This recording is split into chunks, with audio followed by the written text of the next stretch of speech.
I'm so happy to be here again. It's been far too long. I think it's been 10 days since I published a video, and it was because I was working on my architecture final.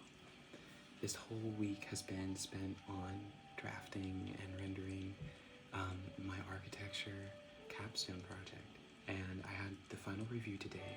So I'm now done with my bachelor's degree in classical architecture. I'm so proud of myself. It was, what a journey. I mean, someday I'm gonna have to make a couple videos just breaking down my experience with architecture school, right? And what my experience was and the ups and downs of it, right? But again, I've never really been so proud of myself in my life. I didn't expect to, I don't know, somehow I wasn't expecting to graduate successfully. I don't know really how to explain it.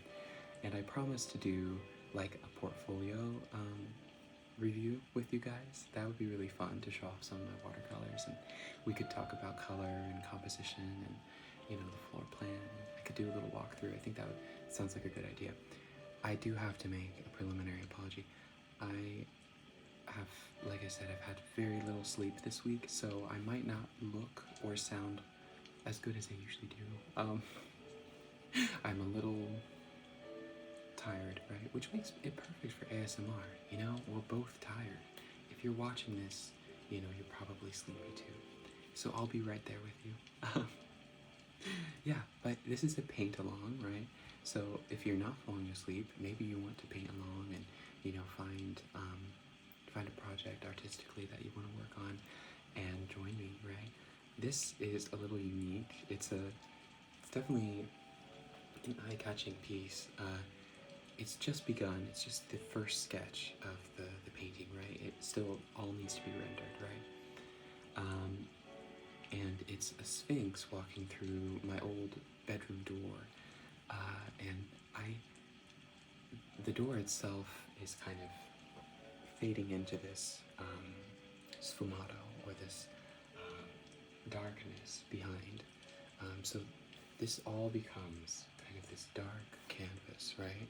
And then the figure emerges from the door, and it's a very striking image. I remember one Sunday morning, it just came to me in my head, right? And originally the angle was higher up, but I settled on this kind of eye-to-eye level, and there's a lot of texture built into it. My camera isn't the best quality, so it might be difficult to see some of that texture in the piece right now, but it's something that I really enjoy doing. Kind of like Rembrandt. Rembrandt does a wonderful job with texture and layering. So tonight I want to spend polishing the work a little more and talking and telling stories while I lull you, hopefully, to a sense of relaxation, you know. So let me walk you through the colors I'm using. So a lot of these are so old I can't read the name. I'm gonna try. This one is some kind of red. I think it's a terracotta red. This is a very old bottle, and it's almost used up, of Winsor & Newton's sienna, burnt sienna. I'm using a little bit of Naples yellow. I'm also using a bit of cadmium yellow hue. I'm using this used and abused white titanium bottle, and I need to get another tube of paint, but I think I have one in storage that's all new. I think I have a whole set of colors that are new, so I'm just waiting. And then to dig into those, obviously I have to have my ivory black, which is a pigment I use all the time. It's a pigment that maybe not everyone enjoys using, and I'm not sure, I want to say the art world at large doesn't celebrate ivory black because it's kind of a cheat code, right? You know, and in a similar way, everyone always says don't use absolute white, you know, don't use titanium white in just as a raw pigment on your canvas, because it's so bright that it'll detract. I have another really wrinkled bottle of yellow. And then I think that's kind of it. I'm also using these Sennelier oil pastels. I can't buy too many because they're very expensive and I need to save some money for like cigars and cigarettos, right? So I would prefer to spend my money on that than oil pastels. But these have lasted me since last winter. You don't need much, you just need a little, right?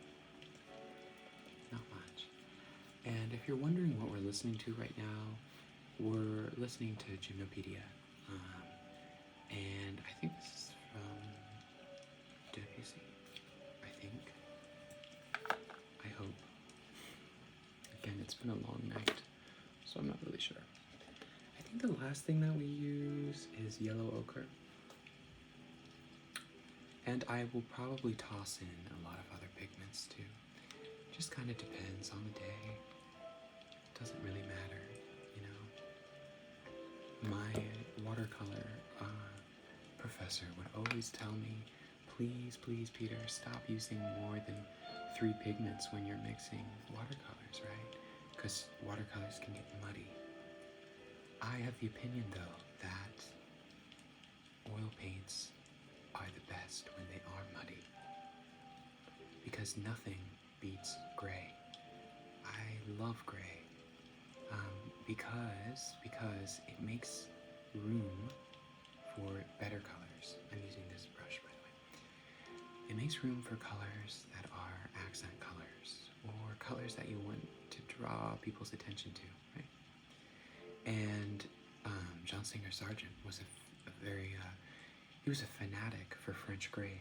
You know, he loved French gray because when you're painting a portrait, you can never forget gray. You know, you can't have a portrait. Well, you can do anything, but most of the time, you don't want a portrait that's very saturated, right? You want a balance, you know? So when I see professional portrait painters paint, it's usually a pretty docile palette, you know? It's not very colorful, you know? In fact, I'd say most color palettes with portrait painting, they usually save an accent color for the background. It's pretty interesting, especially in contemporary portraiture. Okay, so here's the difficulty. I'm deciding on where the light's going to hit. And I haven't decided yet. So it's kind of awkward, right? I think I'm just going to start modeling form and layering thin layers of paint. Getting a little bit more of the structure in this series of feathers, right? Showing something of a bone structure over here, right?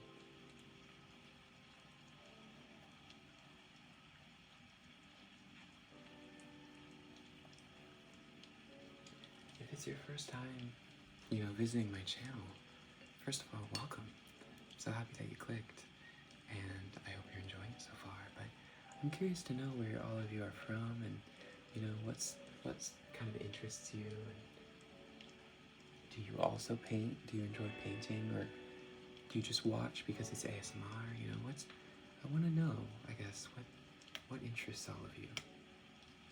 A lot of the funnest people I've met, you know, are people who, you know, don't even paint in particular, right? They don't even draw, you know.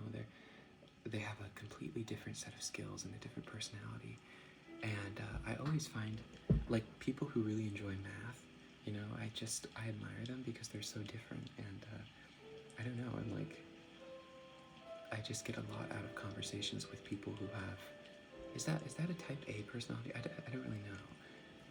I bet there are many different types of personalities, but like sometimes, speaking from experience, even though I love painting and drawing and making music, I'm obsessed with quantum computers, right? And it's like I remember when I was 16, I got in a huge phase of researching AI and quantum computing way before it was like a big deal, right? And it was just because it was so polar opposite to what I usually enjoy working on, right? And what I usually enjoyed looking at. And I think that was very attractive to me. And you know, it's just kind of fun. It's fun to learn new things and learn about things that you never would have expected to learn about. And sometimes, you know, when you don't particularly like enjoy something, like I could never code a quantum computer, that makes it all the more interesting to me, you know?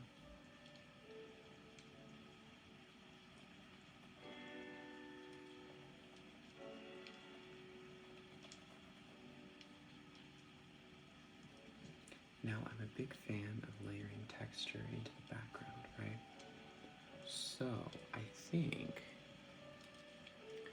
I want to start really layering on texture to some of these shadows, some of these groups of shadows.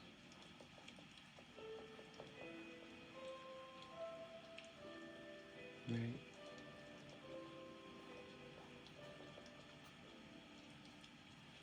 I dropped my brush. One moment. That's why I always put carpet under my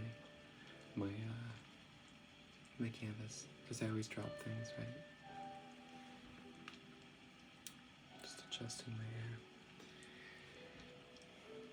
hair. Oops, that's way too light. Sometimes when I'm done recording, right, I'll watch a video back and I'll get so angry because my hair was all wrong. And there's no way to fix it, you know?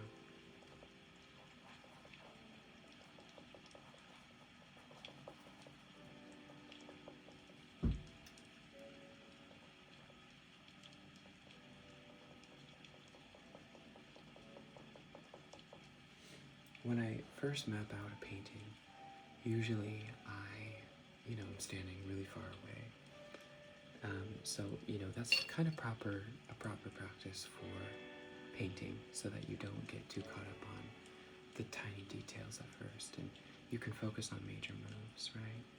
But in this situation, I kind of like working up close and getting a little bit more of that action. Starting to figure out, which forms are coming forward, which are moving in the background. I'm not getting too worried about if I'm making a mistake, just because you can always fix them, and I live by the principle that you should get it on the canvas first, and then worry about making it perfect, right? But it's always best to get that idea out there.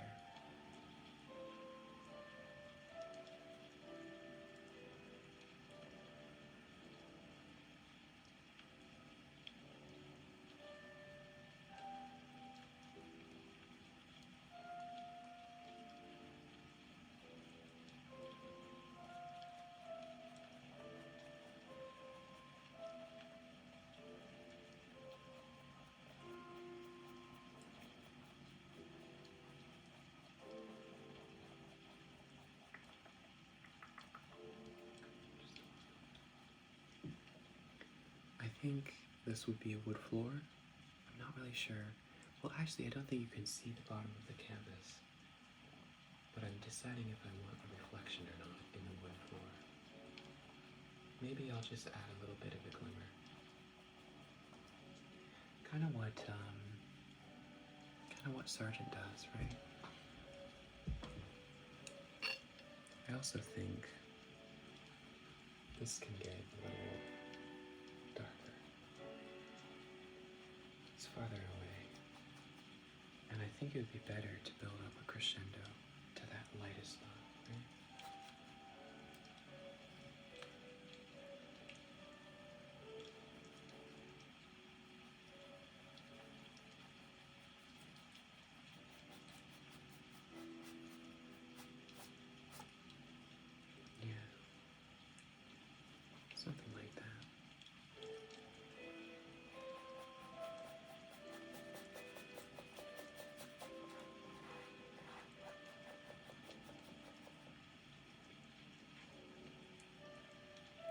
heard it from a really talented artist a long time ago. I forget his name. Oh, I need to remember his name, but he talked about how, artists who paint, they tend to forget to draw, and still refine their skills as a draftsman, right? And to draw and draw and draw. And those who draw never tend to paint, right? But really, if you want to be an accomplished artist, you should try and do both, and try and challenge yourself to draw and to paint, which is something that I always have trouble doing because I'm always wanting to do one or the other. It's kind of unlikely that I don't know, that I want to do both equally at the same time. It's always one or the other, right? Oh, music got paused. By the way, I'm noticing my camera, it's not the best quality, and it keeps, jumping in and out of, a dark or light mode. So I hope that, jumping quality and stuff won't be too much of an issue. I hope you're kind of just listening to it. But, oh well. Okay, I think I want this to be darker fur, right?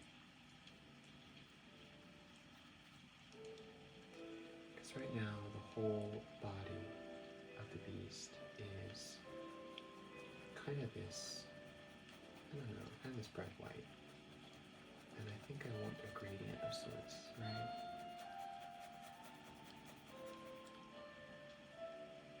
Yeah, that's more believable, I think.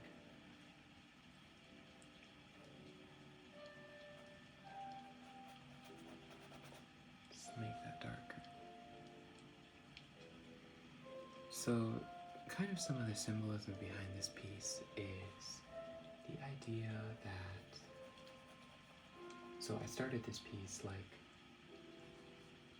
2 weeks ago maybe, so right when I was working on my capstone, and the idea was to make a piece that paid homage to the fact that I'm graduating, right? And so the Sphinx represents academic wisdom, but it also represents another side to wisdom, which is curiosity and insight and riddle and a sense of exploration, right? Something intriguing. So there's a duality to the Sphinx, and the Sphinx walking through this doorway kind of symbolizes both an acknowledgement of the end of my academic career, but also the beginning of a different career and the beginning of an artist, a lifelong artist. And so that's something I'm really enjoying playing with. And I'm trying to think of other ways I can symbolize that, different things. I might include earrings, right, with symbols on them.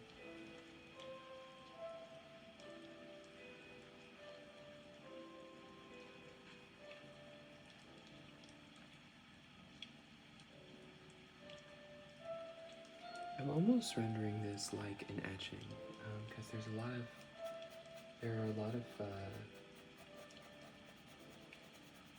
these kind of dashed lines that are coming in at an angle. It's kind of fun.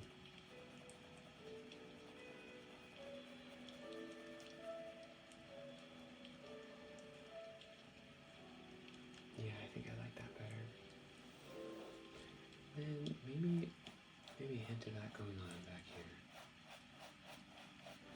Just to imply that there's more behind, right? And this could get a little more neutral too.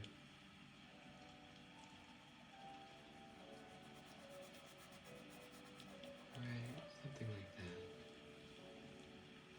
I like that a lot, yeah. This leg also probably shouldn't receive any white highlights. I think it could just stay neutral. Because when you think about fur, unless it's very glossy, it really doesn't receive any major highlights, you know, it's kind of a matte finish. So I've only drawn or painted a few dogs in my life, but I'm using that precedent to help inform me paint this.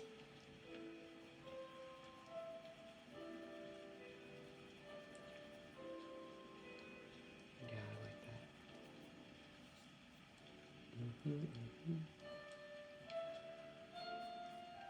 I'm also becoming a fan of acknowledging a good painting doesn't have to take 3 years to get complete, you know? It can be something that, you know, really comes into your life and you work on it maybe for a month, maybe a few weeks, and you finish it, and then it leaves your life, you know? And it's a transient creation, right? The practice of making art doesn't have to be so formalized or so, I don't know, so time consuming. You know, if you're a productive artist and if you're skilled, art making doesn't have to be this excruciating journey of, you know, rendering and rendering and rendering until it's like crystallized into perfection, you know? And I've been looking at Monet's work and also Manet's work in particular, and I have been reading this wonderful little book looking at Manet, and it talks all about Zola's critique of Manet and also endorsement of Manet as a revolutionary artist and as an artist who could render a painting, render a picture just enough to convey his point, right? And he wasn't concerned with hyperrealism, he wasn't concerned with total abstraction. He was concerned with leaving an impression, hence the name, right? And this to me is really something I'm quite intensely envious of, right? I really, really, really want to get good at leaving an impression with the viewer, and maybe not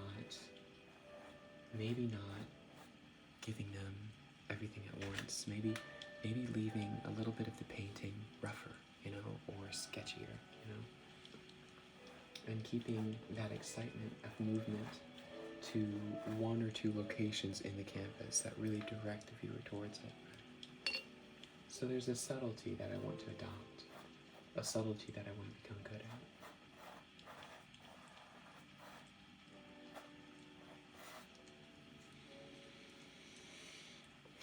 Okay, I think we're running on 25 minutes.